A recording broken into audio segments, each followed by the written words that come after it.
noite, minhas irmãs, a paz do Senhor Jesus, Jamile, Valéria, Deus abençoa, Deia, Larissa, Geicilane, sejam bem-vindos em nome de Jesus.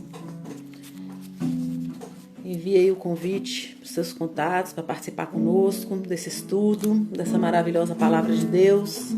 Cláudia, seja bem-vinda, Cláudia, Deus abençoe. Convide aí seus contatos para participar conosco, estudar a palavra de Deus, nos trazer o entendimento, para que possamos crescer no conhecimento do Senhor, crescer no conhecimento da palavra de Deus. Nós demos início a semana passada ao nosso estudo da carta de Paulo aos Gálatas. Nós estudamos o capítulo 1, damos uma introdução e demos início ao capítulo 2 até o versículo 10 do capítulo 2. E hoje eu creio que Deus vai continuar nos ensinando através dessa palavra. Eu creio que você não vai ser mais o mesmo, nem a mesma, depois do conhecimento dessa palavra, dessa carta. Você vai ter uma outra perspectiva da palavra de Deus, uma outra perspectiva a respeito do Evangelho, daquilo que Ele trouxe para a nossa vida. Claudinha está dizendo aí que a semana passada faltou, né, Cláudia?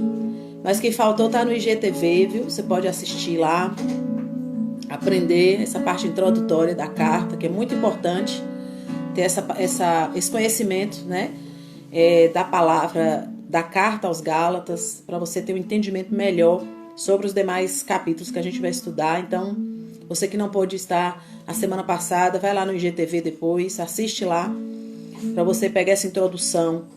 É muito importante para que você compreenda o contexto, né, no geral da carta, para que você entenda melhor, para que você tenha uma compreensão melhor, tá bom? Então, nós vamos, nesse momento, pedir ao Senhor, mais uma vez, que Ele venha envolver o nosso coração, que Ele venha envolver as nossas vidas, a nossa alma, que Ele venha nos encher com a Sua presença. Porque nesse momento, Pai, nós nos rendemos inteiramente ao conhecimento da Tua palavra, a esse estudo. Nós queremos aprender mais e mais. Na medida que nós vamos aprendendo, Senhor, a nossa fé, ela vai sendo acrescentada, porque a fé vem pelo ouvir a palavra do Senhor.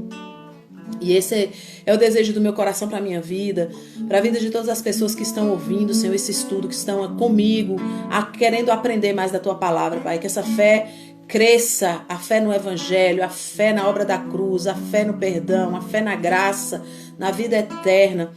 E através desses estudos, Pai, a cada dia mais nós possamos nos desprender de tudo aquilo que nós entendemos ser necessário para nos salvar, Pai. E através da medida que nós vamos estudando a Tua palavra, perto de todos os paradigmas que ainda nos aprisionam, de todo medo, de toda condenação, de toda culpa. Porque assim foi que Jesus disse: conhecereis a verdade e ela vos libertará. Foi para isso que Cristo veio, para nos libertar, nos fazer livres nele.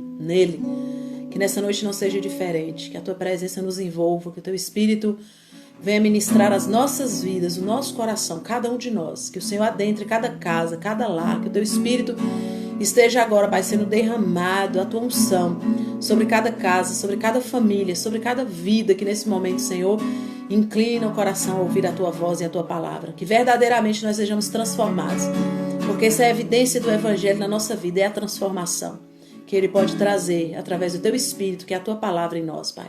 Eu oro em nome de Jesus. Quero Te render louvor, quero Te render adoração. Queremos, Senhor, que a Tua presença seja entronizada em meio aos louvores, em meio à nossa adoração nesse momento. Venha ao nosso encontro, Pai. Aleluia, Pai. Glórias ao Teu nome, Jesus.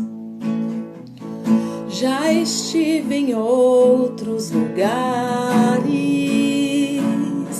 mas não há lugar melhor, não há lugar melhor.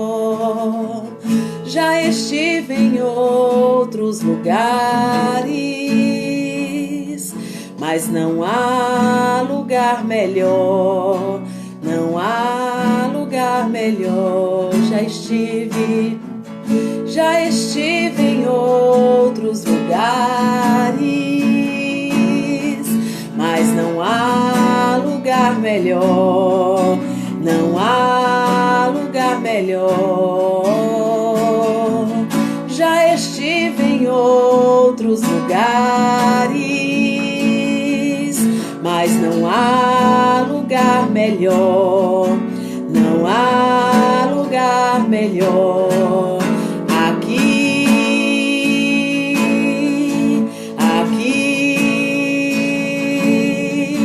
na mesa do banquete, na mesa do banquete, aqui,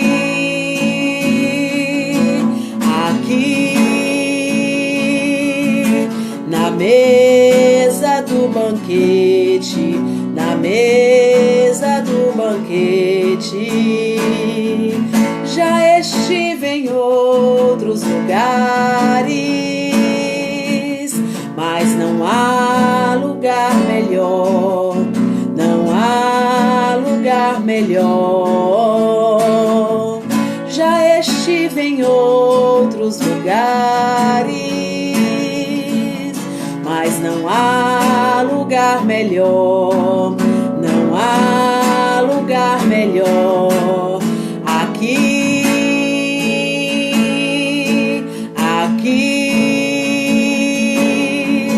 na mesa do banquete, na mesa do banquete, aqui,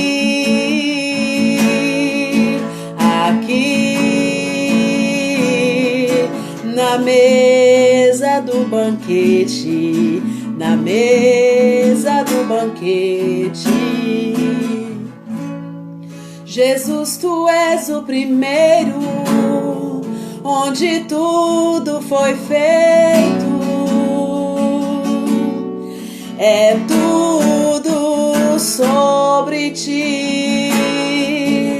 Tu és o meu consolo, caminho seguro, meu grande Salvador. Jesus, tu és o primeiro, onde tudo foi feito. É tudo sobre ti. Tu és o meu consolo, caminho seguro, meu grande Salvador,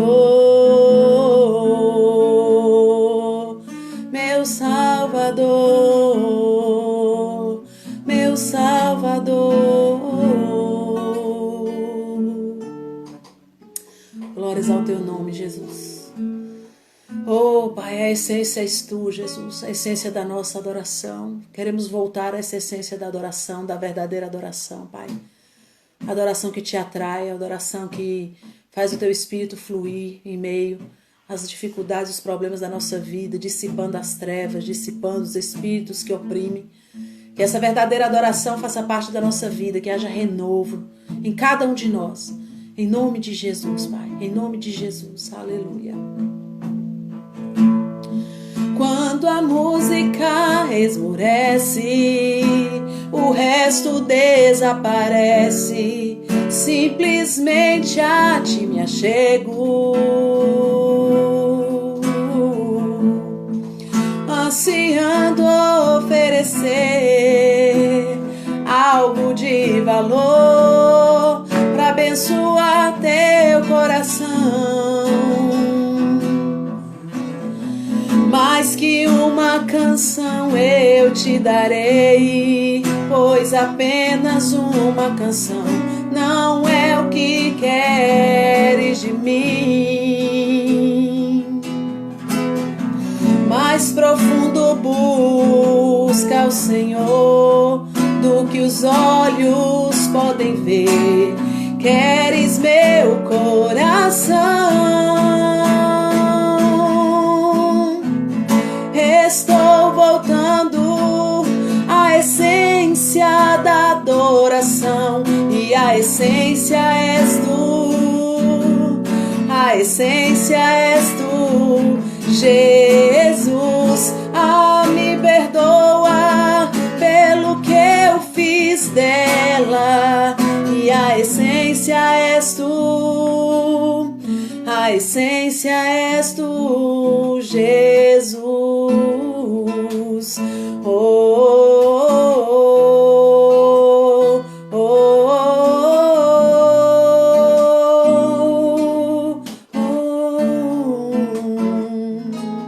ah, Deus, rede imensurável amor, ninguém pode expressar o quanto és digno. Embora eu seja pobre e fraco, tudo que tenho é teu, cada fôlego meu.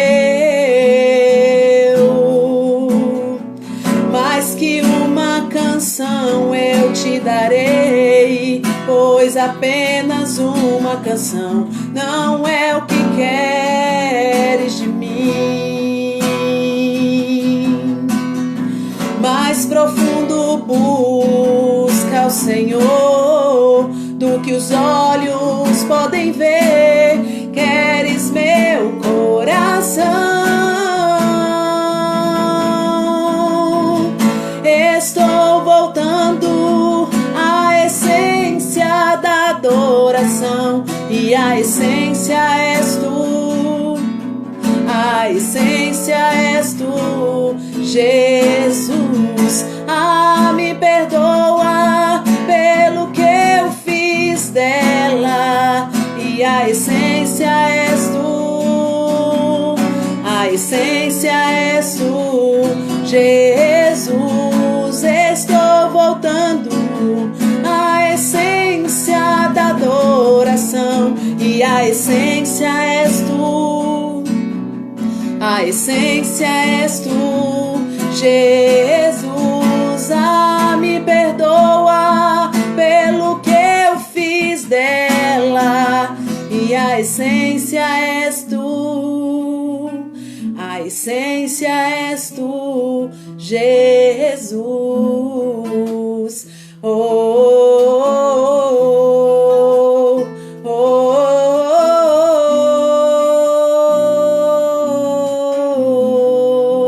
oh, Jesus. Oh, oh, oh.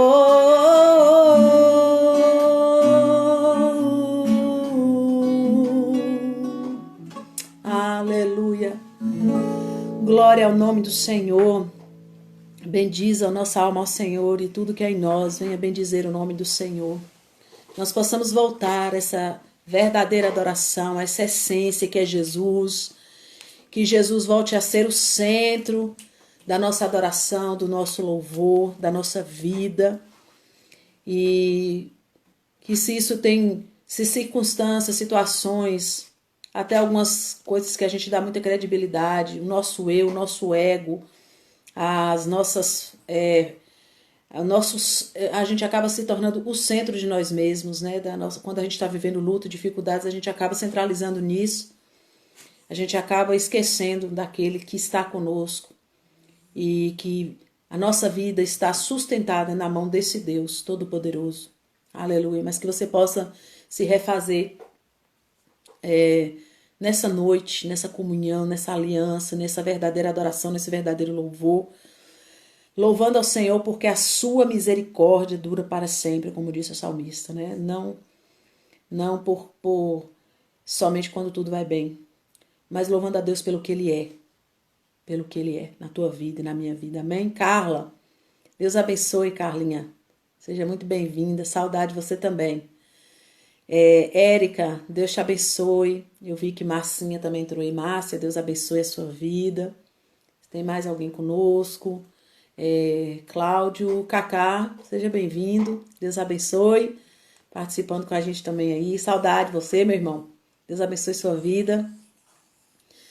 Então, nós vamos estudar aqui a carta de Paulo aos Gálatas. Gente, como eu disse, a carta de Paulo aos Gálatas é uma carta que transforma o seu entendimento a respeito da graça, a respeito da salvação, em que está baseado. A carta do apóstolo Paulo deixa com clareza e deixa a nossa mente liberta, nossa alma liberta de qualquer outro pensamento que não seja salvação pela fé, salvação pela graça. E essa carta, ela tem essa capacidade, porque pelo menos foi a experiência que eu vivi. Quando eu comecei a estudar profundamente o conteúdo histórico da carta de Paulo aos Gálatas, o conteúdo cultural histórico, mais uma vez eu repito para vocês, se você não tem um caderno, uma caneta, tenha em mãos, anote. Nós estudamos no vídeo passado sobre o contexto da carta aos Gálatas, em que se deu, por que exatamente Paulo estava escrevendo essa carta, em que situação se encontrava a igreja ali em 4 cidades específicas, onde Paulo fundou Antioquia da Pisídia, Derbe, Listra, né? Foram as cidades que Paulo fundou ali na região da Galácia, a igreja. Então, ele envia essa carta com um propósito, com um motivo específico. E nós estudamos isso a semana passada, nós demos essa introdução. Mais uma vez eu digo, se você não assistiu o vídeo da semana passada, é muito bom que você ouça, que você assista, porque foi lá que a gente entrou, né, no contexto cultural da carta de Paulo e os objetivos dessa carta. Nós começamos aí então estudando.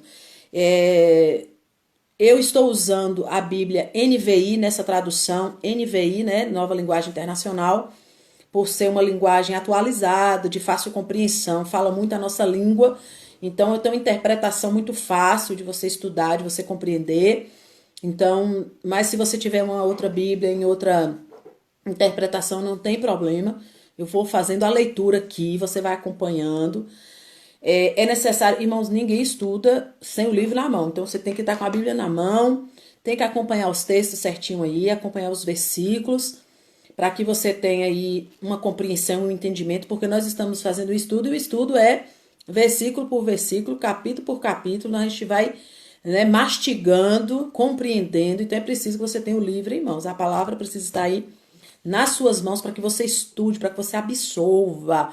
Manda a preguiça embora, porque a preguiça de estudar não ajuda não. Vamos botar a cachola para funcionar, porque você precisa saber de uma coisa, que conhecimento é poder, irmãos. Olha, quem tem o conhecimento tem o poder nas mãos, porque muita gente está sendo subjugada pelas próprias escrituras, por causa de falta de conhecimento. E o Senhor alertou isso. Meu povo perece porque falta conhecimento. E Jesus instrui a gente a estudar, buscar e estudar as escrituras, porque são elas que de mim testificam. Então manda show a preguiça, para com esse negócio de ficar recebendo a palavra só mastigadinha através da vida de pessoas. E é por isso que tem muita gente aí caminhando por caminhos de heresias, porque tem preguiça de estudar a Bíblia. Não é só ler, irmãos, é estudar. A Bíblia não é um livro para ser somente lido, é um livro para ser estudado. E eu falo isso por experiência própria.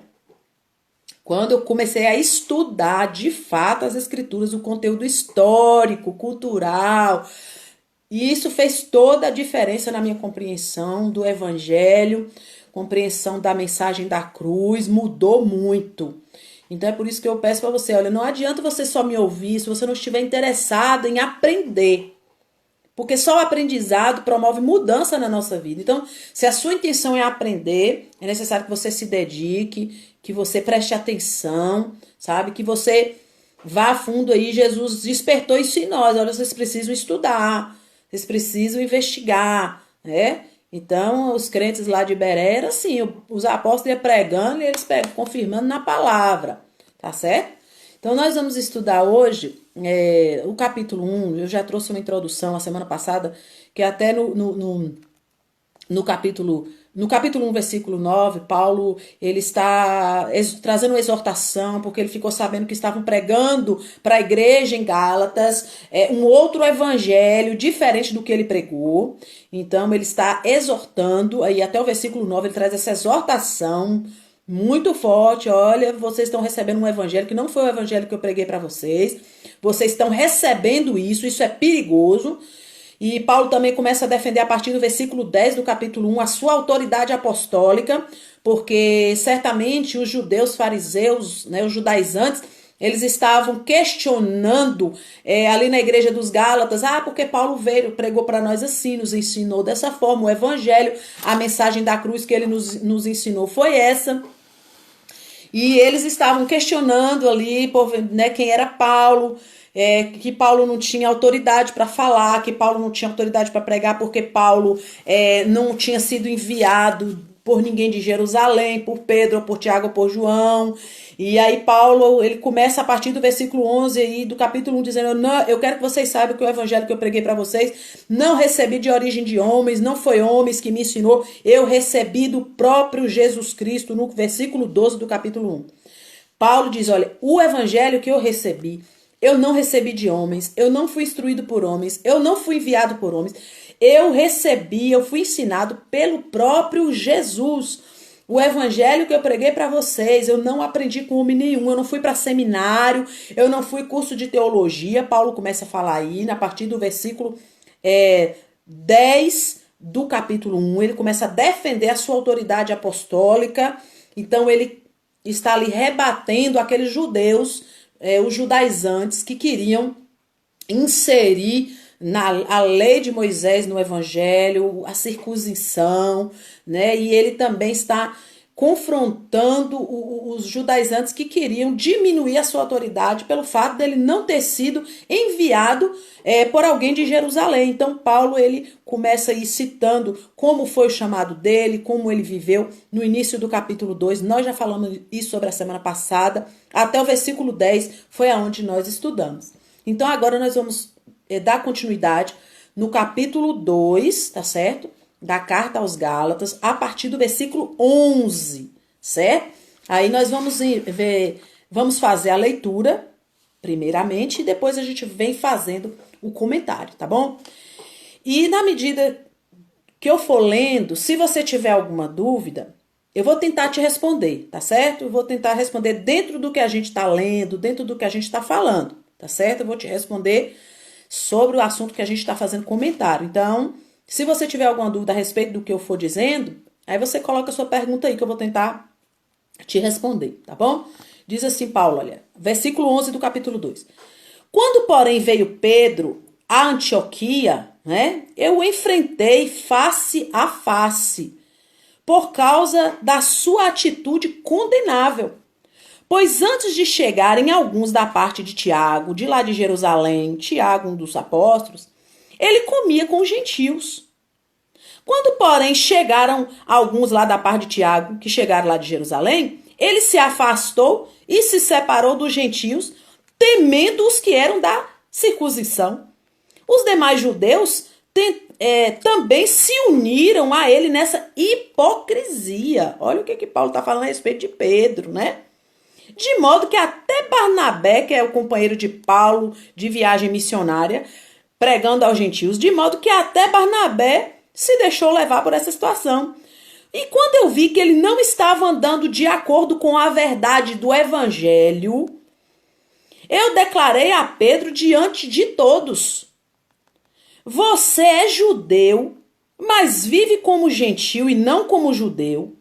Portanto, como é que você quer obrigar os gentios a viverem como judeus? Nós, judeus de nascimento, e não gentios pecadores, sabemos que ninguém, Pedro, é justificado pela lei, mas é mediante a fé em Jesus Cristo. Assim, nós também cremos em Cristo Jesus para sermos justificados pela fé em Cristo e não pela prática da lei. Porque pela prática da lei, Pedro, ninguém é justificado.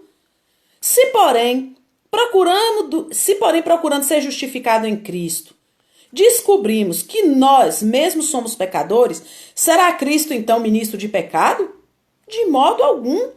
Se eu reconstruo o que eu destruí, eu provo que eu sou um transgressor. Pois por meio da lei eu morri para a lei, a fim de viver para Deus. E no versículo 20, eu fui crucificado com Cristo. Assim, já não sou eu mais quem vive, mas Cristo vive em mim. E a vida que agora eu vivo no corpo, eu vivo pela fé no Filho de Deus, que me amou e se entregou por mim. E eu não anulo a graça de Deus, pois se a justiça vem pela lei, Cristo morreu inutilmente.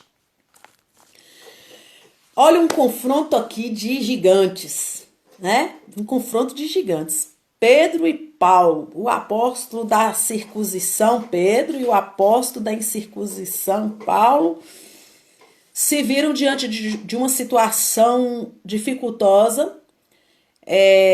Pedro está ali com eles em Antioquia, numa cidade, num lugar onde era pregado para os gentios, havia pouquíssimos judeus, era a maioria gentios, né? Então, Pedro chega para fazer uma visita ali para Paulo, juntamente com aqueles irmãos gentios que haviam se convertido ao evangelho de Jesus Cristo, aceitado Jesus como Senhor e Salvador, e na medida que Pedro está ali, Pedro senta, Pedro come, faz refeições, porque eu não sei se vocês têm conhecimento, mas os judeus, eles não nem se assentavam numa mesa com o gentio.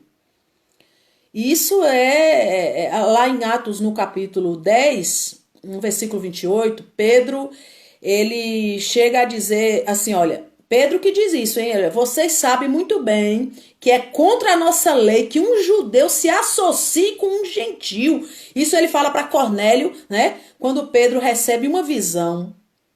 Quando ele está na casa de Cornélio, ele recebe uma visão de um lençol que desce do céu, cheio de animais considerados impuros pelos judeus. E nessa visão, o Senhor diz para ele assim, Paulo, levanta, mata e come esses animais. E Pedro diz, Senhor, como eu posso comer essas coisas? Elas são impuras. E aí o Senhor diz para ele, Pedro, né, eu purifiquei, né, pode fazer o que eu estou te mandando fazer. Então Pedro começa a entender que Deus, ele não fez separação entre gentios e judeus, porque Pedro é chamado lá por Cornélio. Cornélio recebe Pedro na casa dele. Cornélio, que era um homem gentil, não era judeu. E Pedro ali começa a entender que Deus não faz acepção de pessoas. Naquela casa, quando ele é recebido por Cornélio, quando ele diz para Pedro, olha, eu tive uma visão, o Senhor mandou um anjo aqui, disse que eu mandasse chamar você, eu não sei porquê, mas eu mandei chamar você. E ali Pedro agora está na casa de Cornélio, no meio de gentios, ora por aquelas pessoas, o Espírito Santo vem sobre elas. Então Pedro percebe que ali Deus não faz separação entre judeus e gentios. E agora Paulo, nessa situação, quando está ali com Pedro, comendo, fazendo uma refeição em Antioquia, todo mundo batendo papo, partilhando da mesma mesa, né, conversando aleatoriamente, quando chega algumas pessoas da parte de Tiago, né, certamente seguidores de Tiago, discípulos de Tiago, chegaram de lá da parte de Tiago, de Jerusalém, e quando Pedro vê aquelas pessoas, logo Pedro se levanta da mesa, se afasta, porque ele teve medo de ser reprovado por aqueles religiosos que estavam vindo de lá de Jerusalém. E ele diz aí, olha, no versículo 11 que nós lemos, quando, porém, Pedro veio a Antioquia, eu enfrentei ele face a face. Eu enfrentei, porque ele teve uma atitude totalmente reprovável, contrária ao evangelho. Contrária. Olha, ele disse assim, olha, é como se ele estivesse dizendo assim para Pedro, olha Pedro, se Deus justificou os gentios, da mesma forma que ele justificou os judeus pela fé em Cristo crucificado, Deus não viu diferença entre os gentios e entre nós judeus. Então quem somos nós para negarmos essa comunhão, esse relacionamento entre os gentios? Só pelo fato deles não serem circuncidados? Gente, tem pessoas que fazem acepção só porque é de outra igreja. Tem pessoas nos nossos dias que não dão a paz do Senhor para uma pessoa que é de outra denominação, porque se sente tão exclusivista. Eu sou da igreja tal, a minha instituição tem tantos anos, o fundador da minha instituição foi fulano. E essas pessoas se apegam a essa questão institucional a ponto de nem falar com os próprios irmãos, de não dar a paz do Senhor, sabe? Parece que não só é salvo quem está aqui nessa religião, exclusivismo, né? Quem é da igreja tal, quem é da igreja tal, quem é da instituição tal. E Pedro aqui é reprovado por Paulo. Fala, Paulo, que comportamento reprovável é esse seu? que chegou os religiosos, você está com medo deles. Você, Pedro, que teve uma experiência com Deus. Você, Pedro, que lá na casa de Cornélio declarou: eis que eu vejo que Deus não faz acepção de pessoas. Você viu os gentios recebendo o Espírito Santo pela pregação do evangelho que você levou, pela pregação da palavra, pela exposição de Cristo Jesus, nosso Senhor, para essas pessoas. Você viu elas recebendo o Espírito Santo. Você declarou que essas pessoas não são excluídas por Deus e agora você está excluindo elas por conta de homens, de comportamento de homens que vão requerer de você porque você está com pessoas que não eram religiosos como você era ou como alguns ainda são. Isso é reprovável. Então é o que Paulo está aqui reprovando Pedro. Se Deus, para aceitá-los, Pedro, Deus não exigiu nenhuma obra da lei, porque para os judaístas, as pessoas tinham que aceitar Jesus, mas tinham que ser circuncidadas, tinha que ter algo a mais. Hoje, nós não precisamos da circuncisão, mas o que eu vejo é muita imposição para ser salvo. Eu acho até que naquela época talvez só fosse a circuncisão, né? Tem que ser circuncidado. Você pode aceitar Jesus como Salvador, mas para ser salvo mesmo você tem que circuncidar. Hoje tem muito mais do que circuncisão para ser salvo. Hoje tem muito mais imposições para você ser salvo. Ou pior, cuidado, qualquer coisa, por isso que você perde a salvação. Gente, isso não entra na minha cabeça. A obra da cruz é perfeita, a obra da cruz é poderosíssima. Poderosíssima a obra da cruz, a salvação completa, foi fechado, foi quitado, foi pago. Não há mais nada que eu e você precisa fazer para ser salvo. E para perder a salvação, só se você rejeitar ela e dizer: eu não quero, porque eu não creio na cruz, eu não creio no sacrifício, eu não creio no Messias que foi Cristo de Nazaré. Só se você rejeitar para você perder a sua salvação. De outra forma, biblicamente falando, não há. E aqui Pedro está sendo reprovado por Paulo, dizendo: olha, se Deus não exigiu dos gentios e nem de nós, Pedro, obras da lei, como é que nós vamos impor alguma condição para esses gentios, Pedro? O que é isso? Se Deus não colocou imposição para eles, nem para nós, por que nós vamos colocar? Se Deus não rejeitou eles, por que nós vamos rejeitar? Se Deus, Pedro, nos reconciliou com ele, nós não podemos afastar os gentios que Deus também reconciliou. É isso que Paulo está dizendo para Pedro. Em Romanos, no capítulo 15, versículo 7, Paulo diz assim, olha: portanto, acolhei-vos uns aos outros, assim como Cristo vos acolheu. Nós somos acolhidos pelo Senhor. E aqui a contenda de Paulo, esse confronto de Pedro e de Paulo, não é porque Pedro estava trazendo, como se diz assim, vivendo um outro evangelho. Não, eles tinham um acordo. Eles tinham um acordo. Pedro não estava negando o evangelho, tá? Pedro não estava negando o evangelho, nem a doutrina do evangelho. Mas o que ofendeu Paulo foi a conduta de Pedro naquele momento. Aquela conduta dele era contrário ao evangelho da verdade que os dois pregavam. Não, tem muita gente que está vivendo assim, irmãos, com conduta contrária ao evangelho, totalmente oposta ao evangelho. E Paulo continua aí dizendo isso, olha, ele se afastou, os demais judeus se uniram ele nessa hipocrisia. O que é hipocrisia, irmãos? Aquele que acredita numa coisa e faz outra. Isso é ser hipócrita. É você querer, você tem consciência de uma coisa, você acredita em uma coisa, você sabe o que é a verdade e age de outra forma e de outra maneira. Isso é hipocrisia. E aqui, pelo menos nessa tradução, e de fato é isso mesmo, Pedro agiu de uma forma hipócrita, porque ele tinha recebido o evangelho de Jesus, ele recebeu de uma forma, acreditava, aprendeu de uma forma, mas ele estava vivendo outra.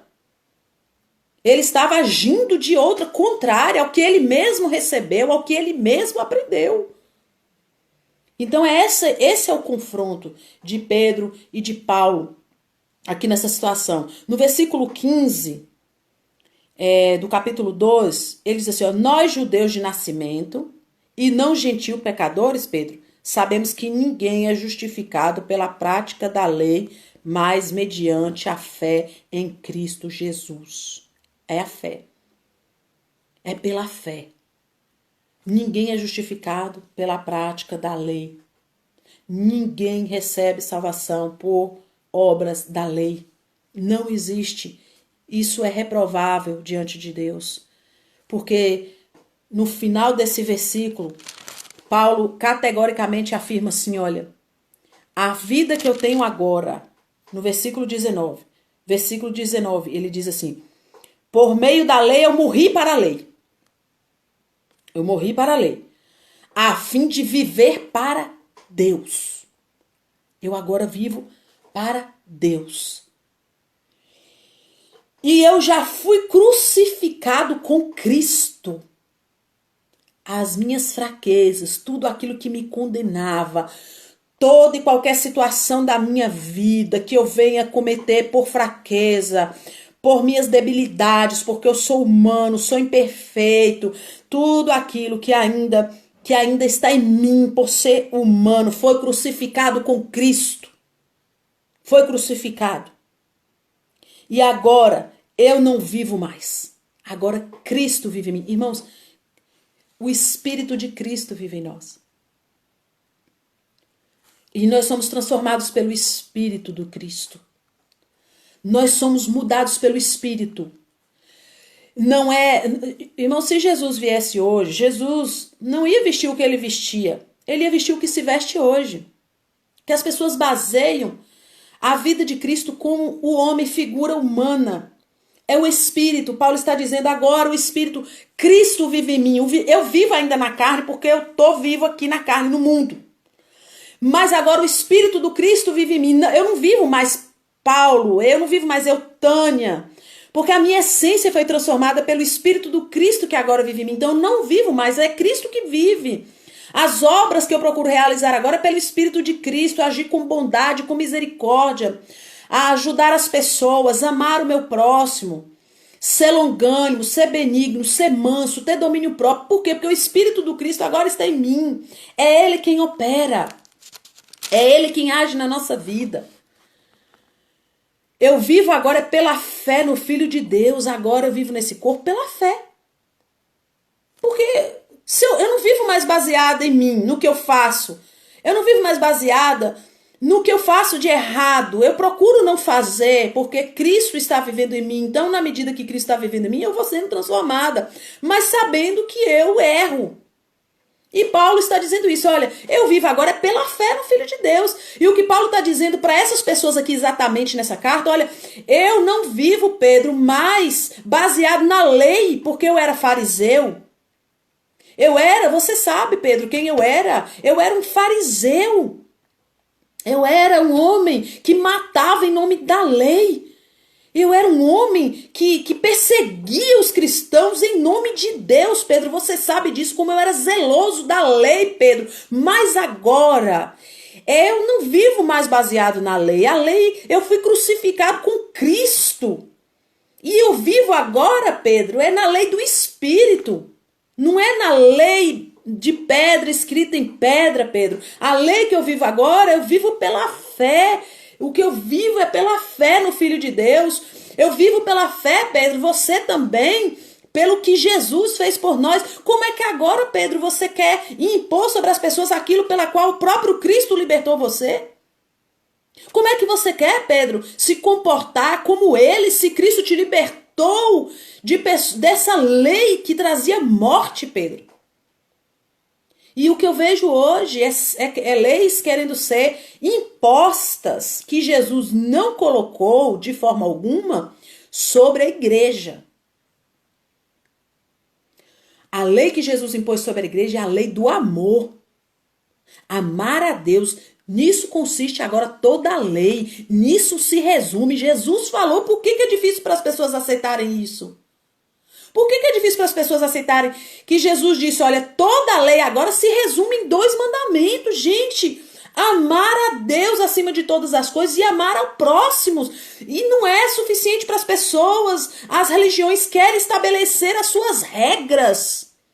Querem estabelecer as doutrinas e usam isso como argumento ainda, porque o caminho para a salvação é estreito. E se fosse esse caminho que Jesus estava propondo, de você viver totalmente estagnado, paralisar a sua vida olhando para o tempo, esperando Jesus voltar, com medo de dar um passo, com medo de pecar e ir para o inferno. Que sentido faz isso? Jesus não precisava ter ido para a cruz. A justificação é isso que Paulo está dizendo aqui para Pedro. Pedro, nós não vivemos mais isso.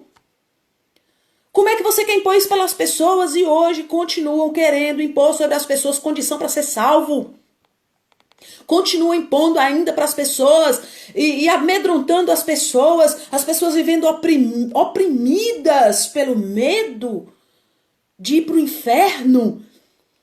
Irmão, minha irmã, Cristo nos libertou. O evangelho é das boas novas, o evangelho é o novo de Deus, o evangelho é o que Deus trouxe, uma novidade de vida que não compõe mais a lei, os dogmas, as doutrinas. Paulo está dizendo aqui, já estou crucificado com Cristo, agora não vivo mais eu, Cristo vive em mim. E agora essa vida que eu vivo no corpo, eu vivo pela fé no Filho de Deus que me amou. Olha só, o amor. O fundamento do evangelho é o amor, a doutrina do evangelho de Jesus Cristo, estabelecido na nova aliança, é o princípio do amor, é amar a Deus e amar ao seu próximo. Todo o ensinamento de Jesus se resume nisso.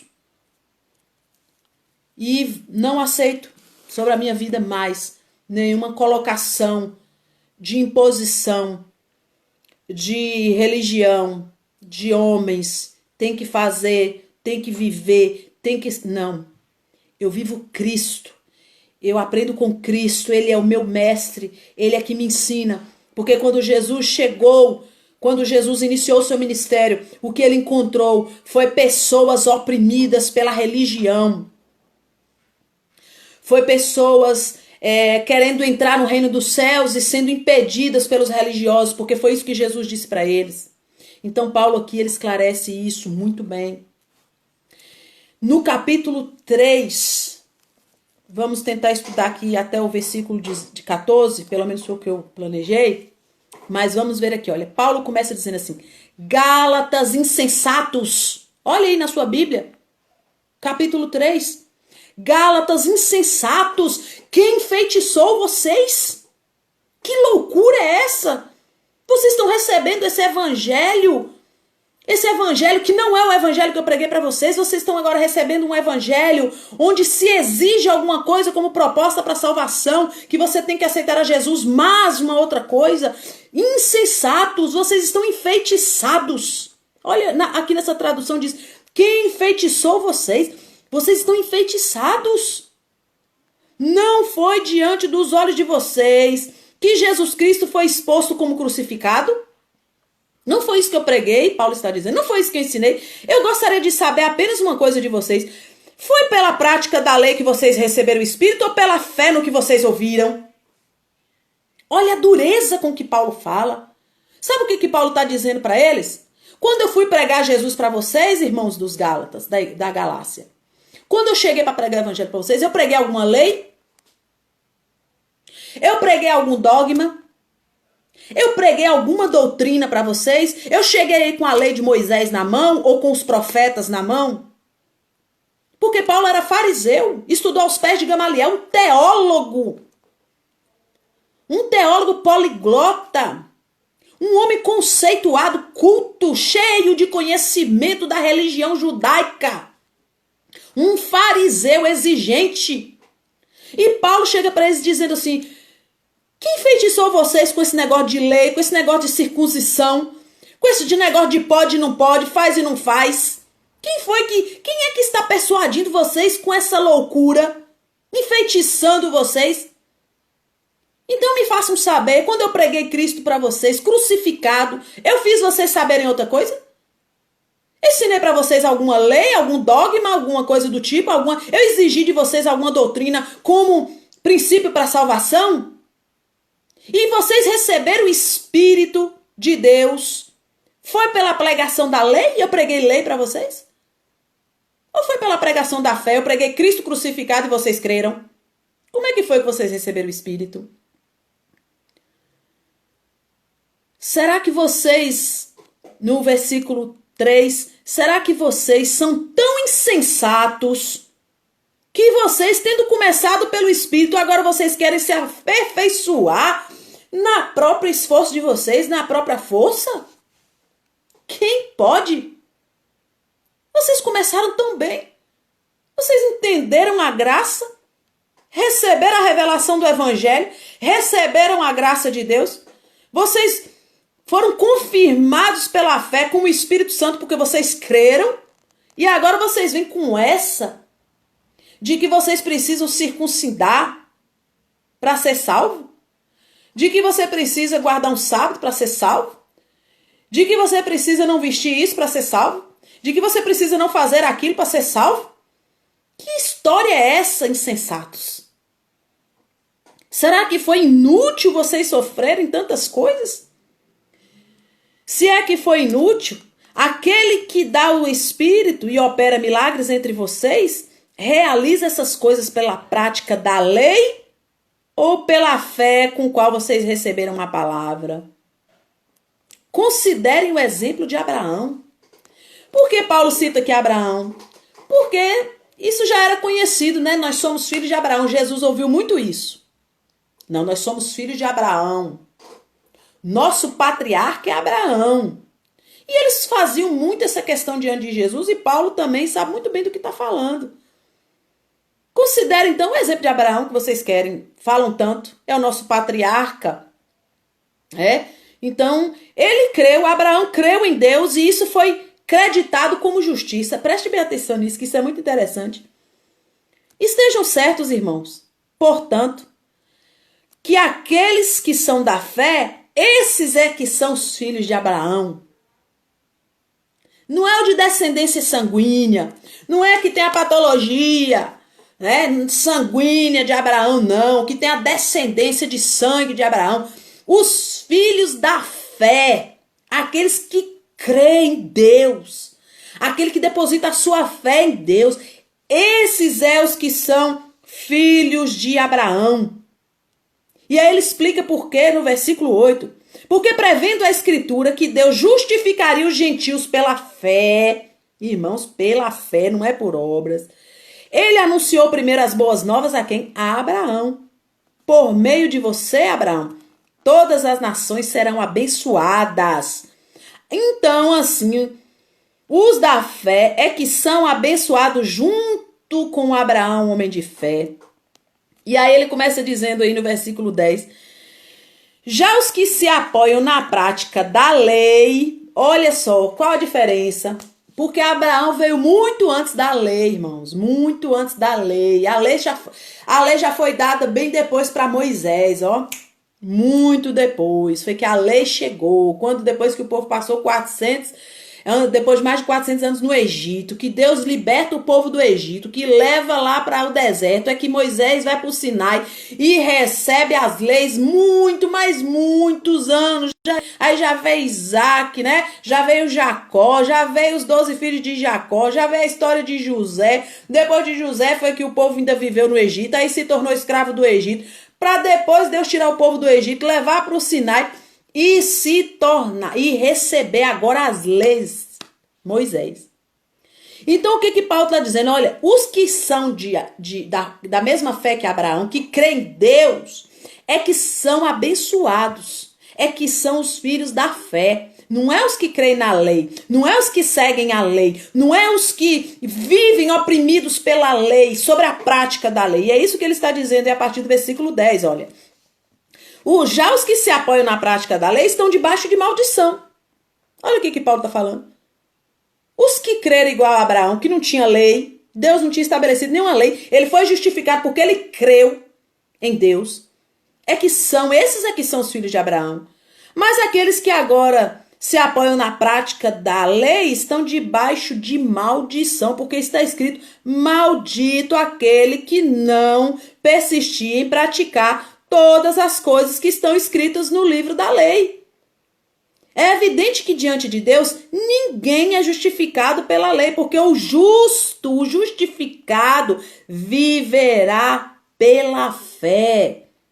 Olha bem esse versículo. O justo viverá pela fé. A gente gosta muito de falar: o justo viverá pela fé. Mas olha aqui o texto e o contexto, né? Olha o contexto que Paulo está falando isso aqui. Por que ele está falando que o justo viverá pela fé? Porque nós somos justificados pela mesma fé que Abraão teve, sem lei. Sem lei que determina que você vai ser abençoado por Deus porque você cumpriu essa lei.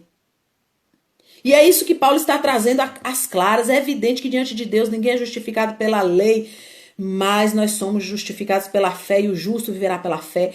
A lei não é baseada na fé. Ao contrário, quem praticar essas coisas, por elas viverá. Cristo nos redimiu da maldição da lei, quando se tornou maldição em nosso lugar, porque está escrito: maldito todo aquele que for pendurado no madeiro. Isso para que em Cristo Jesus a bênção de Abraão chegasse também aos gentios, que somos nós, para que recebêssemos a promessa do Espírito mediante a fé. Não há justificação pelas obras da lei. Como eu disse, Jesus e religião não combinam. Se o evangelho fosse pregado a nós, somente o evangelho, porque, irmãos, o Velho Testamento, lá em Hebreus, se eu não me engano, no capítulo 8 é 10, vai dizer que o Velho Testamento caducou. Nós temos o Velho Testamento para mostrar a história do povo de Deus no meio desse tempo, como Deus se revelou, como Deus se fez conhecer, como Deus operou por meio do seu povo. O Velho Testamento está aí para que a gente aprenda, para a gente conhecer a história do povo de Deus e como esse Deus se mostrou em meio a essa caminhada da história.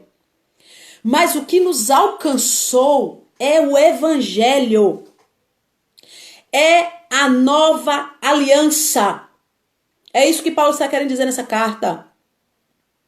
Não, vocês não são Gálatas, justificados pela lei. Vocês não vão ser salvos pela lei. Não precisa de outra coisa. Nós é que somos filhos de Abraão. Nós, porque certamente os judaizantes chegaram lá para os Gálatas assim, ó: vocês precisam ser circuncidados. Por quê? Porque Abraão circuncidou. Deus disse para ele que ele tinha que circuncidar. Mas Abraão também já foi circuncidado após a promessa de ser justificado pela fé. Quando ele é justificado pela fé, nós vamos ver isso no próximo vídeo, na semana que vem, a partir do versículo 15 do capítulo 3.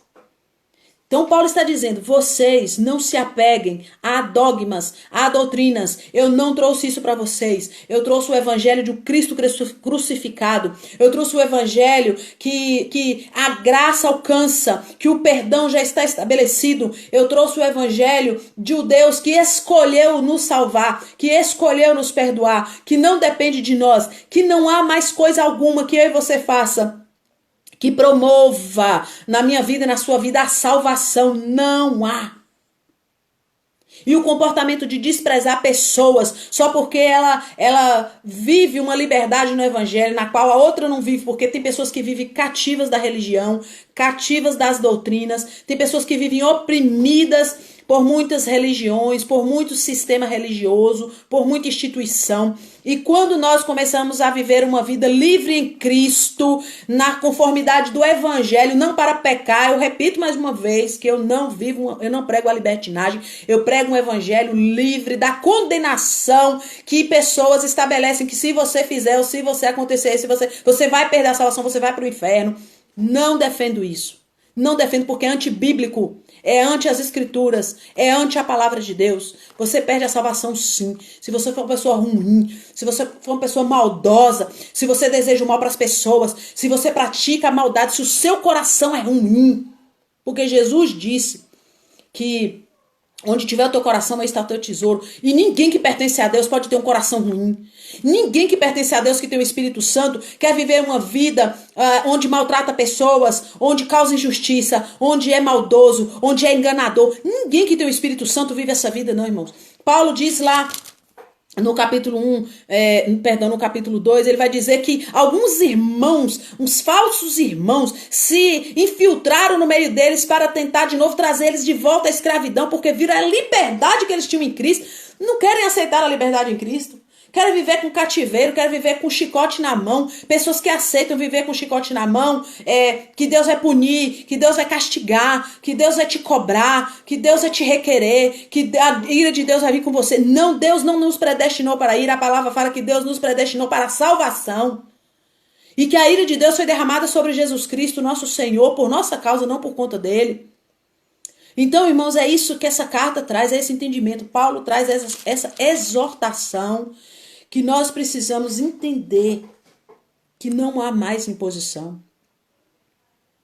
E que se Deus não cobra de mim, de você, foi o que Paulo fez aqui no capítulo 2 com Pedro, se Deus não cobra de mim, de você, nenhuma imposição para a salvação, por que as pessoas querem impor? É isso que Paulo está falando para Pedro ali, a partir do versículo 15 do capítulo 2. Pedro, por que você quer impor? Nós éramos escravos da lei, agora Jesus nos libertou e agora você está agindo com esse comportamento reprovável, contrário ao evangelho. Você quer fazer acepção de pessoas. Você que caminhou com Jesus, você que teve essa experiência onde Deus mostrou para você que ele mesmo não faz acepção de pessoas, não separa pessoas. E agora você quer impor também essa condição? Você concorda? Você concorda com isso? E Paulo sabia do que ele estava falando, porque Paulo viveu, né, o judaísmo na sua intensidade. Talvez até mais do que Pedro, porque Paulo ele era um judaizante praticante. Era fariseu. Pedro era um judeu conhecedor das leis e tentava praticar as leis, mas Paulo ele era um fariseu religioso que defendia a religião farisaica. Então Paulo ele chega para Pedro com toda a dureza, né, com essa reprovação. Então nós não devemos aceitar que façam acepção de nós, porque fazemos coisas que muitos crentes não fazem, porque eles entendem que se fizer eles vão para o inferno, então deixe que eles pensem. Agora querer me lançar no inferno, aí já é outra coisa totalmente diferente.